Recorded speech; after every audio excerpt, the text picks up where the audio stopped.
Welcome back to another edition of Around the ECHL, brought to you each week by TRU by Hilton. If you're traveling to Allen for a game this season and need a place to stay, look no further than TRU by Hilton. They're only a mile away from the rink, and they're pet-friendly and, of course, the official host hotel of your Allen Americans. We have a very special guest on this holiday edition. We're coming back with him and, of course, our Around the ECHL segment. That is next.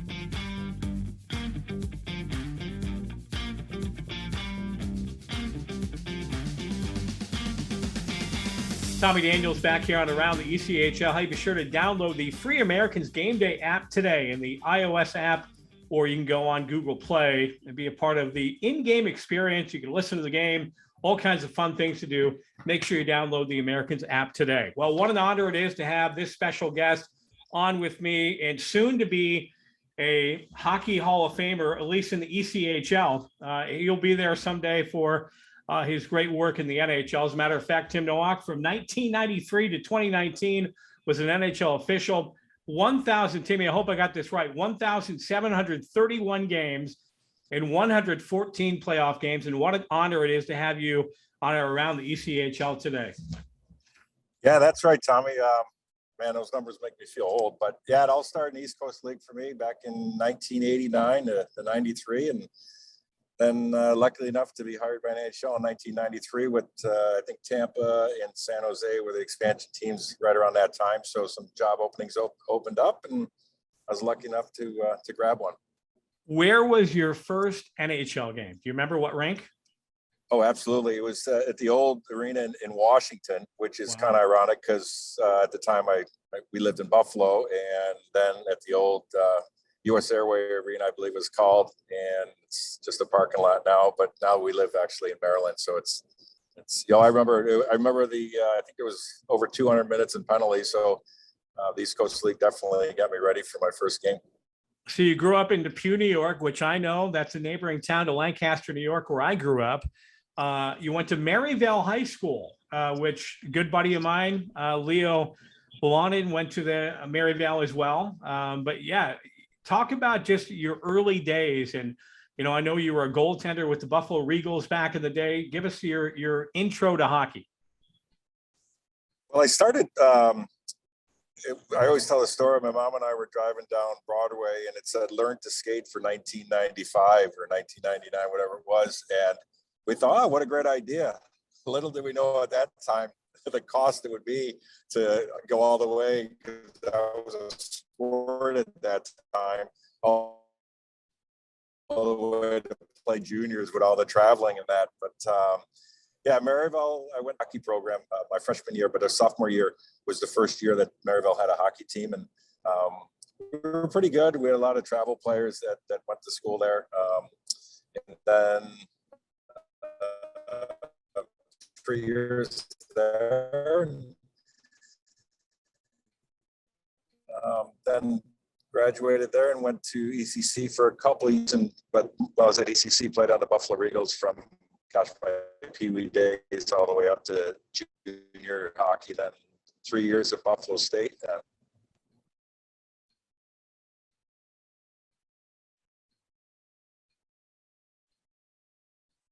Tim, you still there?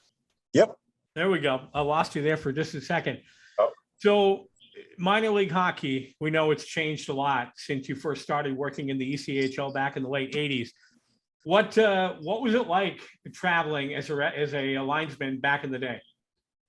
Well, I look at it, I was really fortunate because back when I worked, linesmen didn't really travel. So the referee would travel, but Mr. Kelly was nice enough to let me travel from city to city, get the experience, driving. And it's kind of different than it is now. I still remember driving, from Buffalo to Erie to Johnstown to Greensboro to Roanoke with my big Rand McNally map sitting in the passenger seat and trying to figure it out. But it was good. It was a good life lesson, and trying to coordinate how to, because when you get into officiating in the pro level or minor pro is the stuff off the ice that you have to get used to. And that was definitely one, I think I was like, 22 at the time, driving in a car by myself during snowstorms and everything, and getting to cities that are, 10, 12 hours away. And like I said, with your big old Rand McNally map. Below Zero Cryo, whole body cryotherapy stimulates the body's natural healing abilities through exposure to extreme cold. Cryotherapy was developed in Japan in 1978 as a treatment for rheumatoid arthritis. Over the past 3 decades, it's become even more popular as its performance-enhancing and general health and wellness benefits have become more well-known. Call Below Zero Cryo for an appointment today. 469-362-8191. Below Zero Cryo is located at 8715 Lebanon Road, Suite 400 in Frisco. Tim, I gotta ask, did you ever along your road there in the minors have any cross paths with our head coach Steve Martinson? I do not know. I the only one I remember, Bobby Woods was a player back then. As far as that I would run into. Claude Noel was big too, because he coached in Roanoke, and as we tell all the officials now, you never know who's going to be watching her. And Claude was one to call the NHL and put a good word in for me, because back then, as you say, the East Coast League wasn't as much of a developmental league, so the amount of scouts was a lot less than what it is today when you go to a game. And just the other day, sit next to GM at a game, and there's scouts there because there's so many contract players. Back then there wasn't. So I think those were the only two. And I don't know what year Steve played, but I don't. I don't know. So you finally get that call that you're going to the NHL. I know what it's like for players. We've talked to our guys that get an opportunity. Aaron Dell played with the Americans back in 2012, won a championship with the team, of course, now in the NHL with the Buffalo Sabres. What's it like for you as a linesman? Once you finally get that call, you go to that camp and you find out the paycheck's going to get a lot bigger. Yeah. Obviously the pressure is a little more, but I guess pressure is what you put on yourself and just have the confidence of your ability. I remember my first camp, just trying to fit in, don't do too much, and be kind of not someone that's kind of get there and just, I always like listening more than talking, just because there was so much vast majority of knowledge in the room that they had a little more experience than I did. So I just wanted to learn and go from there. I think about some of the great names in officiating in the NHL, Don Koharski, Leon Stickle. What was it like to work with big names like that as a young referee, or excuse me, as a young linesman coming into the league? I think, Leon was one of the best at making everyone feel at ease. Like even before, I don't even think I was still, the NHL had me go to the Odd in Buffalo and stand by because they weren't sure. Brian Murphy was the official that was trying to get in if they needed me. So Leon was the other official, the other linesman. And so I knew him because I'd gone to referee schools and got to know him. And so when he was there, he's just like, "Oh, I'll just leave. You can work." Like the way he would just make everybody feel at ease. He just went out there and like you always say, it's still the same game. He had a knack of just bringing down the level of whether it was nervousness or anxiousness of the younger officials. And he did that with people. I seen him on the road one time. We were in Pittsburgh. A guy came up to him and noticed him from the Islander Flyers series, and he wasn't very happy with Leon. 5 minutes later, they're hugging each other and telling jokes, and I'm like, what a just a great individual that he had that ability to do that. This is Tim Nowak, long time linesman in the NHL, retired back in 2019, a good guy from Western New York, and kind enough to join us here today. He will be inducted into the ECHL Hall of Fame this year. I wish I could be there for that. That's going to be a lot of fun. So you were around, for Gretzky and Lemieux and all that. Give us some great stories about some of the big name players that you were with over the years. I think anytime, same with the officials, when you're watching TV growing up and you see, like you said, the Gretzky's, Lemieux, you see Mark Messier, the intensity up close, and it's just amazing. And I remember, like, me being a goalie, I think one of my first games, Patrick Raw was playing, and I was like, man, he is good. And then all of a sudden the puck's going down the other end. I'm like, I really have to watch what's going on here. Like, it's different watching officiate a game. Sure. One of the best things that I ever learned was from Brendan Shanahan early on. And, you're a new kid and you're coming in and you want to be intense. And sometimes that nervousness or whatever kind of makes you maybe more intense. And we had a big old scrum in the old St. Louis arena. And he just came up to me and my first year and he said, Timmy, just remember this. He goes, your job is to bring our emotions down. And just the way he said it. And I was like, he's trying to help me. And I just always remember that and always try to pass it on. But so the players are really good at helping us younger officials, I think, at that point coming in. And obviously Gretzky, I got to work. I was out in LA because back then I worked the I in the American League and the NHL. So I would bounce around San Diego, LA. And I think I worked his game where he had the point before he tied the record or whatever. And just to see all that, I almost felt like I should have been there because I was a new kid. And seeing how good he was up close and Lemieux too. I got fortunate enough to work the game where he came back in Pittsburgh. And after his retirement, he came back and then he scored. And I really don't think I've heard a building that loud in quite some time as when he scored in the old Civic Center or Civic Arena in Pittsburgh.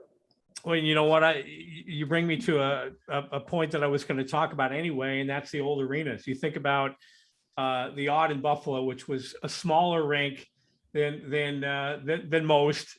Chicago Stadium, the Boston Garden, the old, Maple Leaf Gardens in Toronto, the Forum.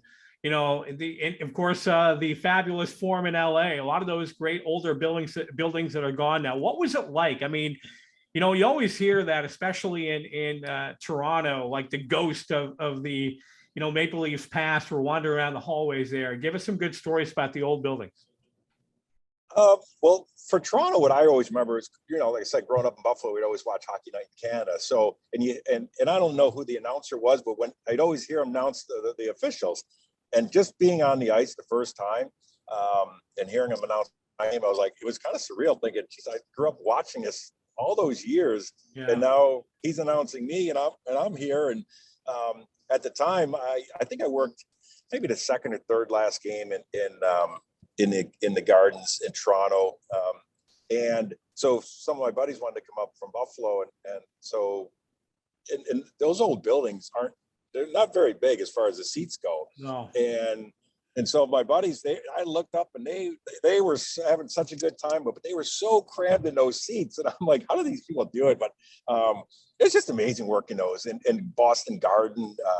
And I have pucks from all those arenas, game used pucks from it. I think I cherish those a lot just because, what those teams, and it was actually a little tougher too, especially on Buffalo, like we talked about. The ice surface was shorter back then, the outside pass. So now I'm in Buffalo. All my friends and family are watching, and now I got an ice surface that's 15 feet shorter. So obviously it's shorter in the neutral zone. So everything's happening at a faster speed, and it's happening even at a faster speed in those arenas. So I really enjoyed going to all those. Now unfortunately now you'd see, the buildings in Toronto and all that. The beginning of the period, the seats down low aren't even filled in because the people are still, at the concessions or the areas where they can, get food and drinks. So. Hello, Americans fans. Former American defenseman Nolan Dakota here with a message from Fast Signs in Plano. Both Plano locations are independently owned and operated by myself and are proud partners with the Americans for this season and the Americans Drive for Five. At Fast Signs, we understand the burden this difficult time presents on businesses, and helping you to solve your changing visual communication and business challenges is our commitment. Mention this ad when you call Fast Signs in Plano for 10% off your next order. Fast Signs, more than fast, more than signs. Tim Nowak is going to be inducted into the ECHL Hockey Hall of Fame this year. Was a linesman in the NHL from 1993 to 2019. Tim, I think about some of the great names in hockey you talked about here, and the PA guy in Toronto announced your name. I'm just wondering if you ever, over the years, had a conversation with the great Don Cherry. No, I haven't. I would see them when they would do their broadcast, outside, or when they chance to meet Don and look, see him close, his colorful suits. Jenneret, Rick Jenneret, the voice of the Sabres, he's been the voice since as long as I've been alive. And I remember listening to Jenneret, especially, my mom would always let me stay up late for the West Coast games. And I remember hearing him call those games like in LA, and the game would start at like 10:30 at night, and I'd be up till 1 a.m. listening to the games. And I would listen intensely to Jenneret call the game and thinking, man, I want to do that someday. And I was lucky enough to get to know Ted Darling as well. His daughter, Liza, is a good friend of mine. So I had a taste of the Buffalo hockey broadcasting world early on. Jenneret always talks about you. There's Buffalo's own Timmy Nowak. Do you ever get a chance to talk to Rick? I would run into him in certain arenas, and just a classy man. Like I said, everyone in Buffalo grew up listening to him, and like we had talked about, almost to the point where when he was on the radio, they would turn the TV down, and it's just amazing talent to be able to close your eyes and visualize the game, how he would broadcast it, and you didn't even have to be there, but it was almost like you were there just by listening to him and his passion. And I love every time I get a chance to see him. And, he's always treated me well by just kind of giving the old Buffalo zone. And so I've always appreciated that. And like I said, he's just a one fine individual. This might be tough, but give it a shot. Give me your top 5 moments as an NHL linesman. Oh, man. Lots of great moments. I look back at the Olympics too, even though those are a little separate than the NHL. But I remember working a game, as far as games go, Czech in Russia in the 2002 Salt Lake Olympics. It was 1-0 and just such an intense game. Obviously, working the finals, when I got selected to work the finals, and Andy Van Helmen was our boss. And, we talk about, sometimes guys get nervous or whatever. Yeah, you're nervous. Yeah. But I always would think, if Andy Van Helmen had the confidence in me to work the finals, then I better have the confidence. So the finals, obviously your first game, last game was actually really special too. It was a celebration of a great career for me. They let you be on a path to give them an idea of how long you want to work. And as we get older, we have to have a good realization of your body. And but what the St. Louis Blues did for myself and my family for my last game was just amazing. Even though I just wanted to have it there just because it really reminded me of the people there, reminded me of the people of Buffalo. Just down to earth, good people. And, and I'd had 1500th game too. That's probably up there too. That was in Buffalo, and the Pagulos came down, and they knew more about my career, I think, than I did. They actually knew, me working in the East Coast League and how long I'd been in the NHL and everything. So that was really impressive to me that they had come down and congratulated me and taking the time to actually learn about my career. Well, it's great. I know when I talked to Joe Ernst, I was really excited to, I said, hey, we talk to Tim and see if we'll do this. And so I didn't hear from him for a bit. He texted me, goes, oh, sorry, I meant to text it. Tim said he'd be glad to do it. And I was really excited. This is definitely a great interview to be a part of with, hey, let's be honest, one of the best linesmen that's ever put on the skates in the NHL. And last but not least, I got to ask you too, what's it like, or what was it like when you found out you were going to be inducted into the ECHL Hockey Hall of Fame? Wow. I got the chills just you introduced me with the Hall of Famer thing. I think it was even made more special by Mr. Kelly announcing it to me. Back when I worked the league, I make no bones about it. If that man didn't do for me what he did for me and give me the chance and the experience and to get the experience to move on to the next level, I would have never made the NHL. So I think that's what I really look at. That part of like him announcing it to me is so special. He's such a great man and everything he's done for East Coast League. And then I look, I guess, there's only 3 officials in it, and where the East Coast League has come from, whether it's players or owners, how they developed the league over time to what it is now. So that makes it a little more special being official and being recognized as they said, like the first official that come from the East Coast League to make it to the NHL. But I think it just having Mr. Kelly, he did it via the phone call during the officials training camp. They were all there, so I was able to share it. He shared it with all the officials that were at training camp. So really, it's still kind of giving me goosebumps just thinking about it. Well, that's exciting. I was lucky enough to be there. We didn't have the All-Star game last year, but we had the All-Star game a couple of years ago in Wichita, and I was lucky enough to be there. Jared Bednar was inducted into the Hall of Fame in our league, and just getting a chance to meet him and a guy who started out in this league and now coaching one of the best teams in hockey was pretty exciting. And hopefully, Timmy, our paths will cross at some point. We'll be in the same zip code. Who knows? Maybe back in Buffalo sometime, and we can grab a Ted's hot dog together. That sounds like a plan. All right. Well, hey, again, congratulations on what's a great honor. Happy Thanksgiving to you and your family. Safe travels. You're heading from Savannah, Georgia down to Florida right now, correct? Yeah, we'll be passing Jacksonville here in a little bit, so it'll be cool to be going through there and then be coming back in a little more than almost 2 months now. Well, he was a NHL linesman from 1993 to 2019. Born in Depew, New York, got his hockey going at Holiday Twin Rinks, where I started mine as well. What an honor it was to have him on today. Tim Nowak, best of luck to you. Happy Thanksgiving. Thank you. Same to you.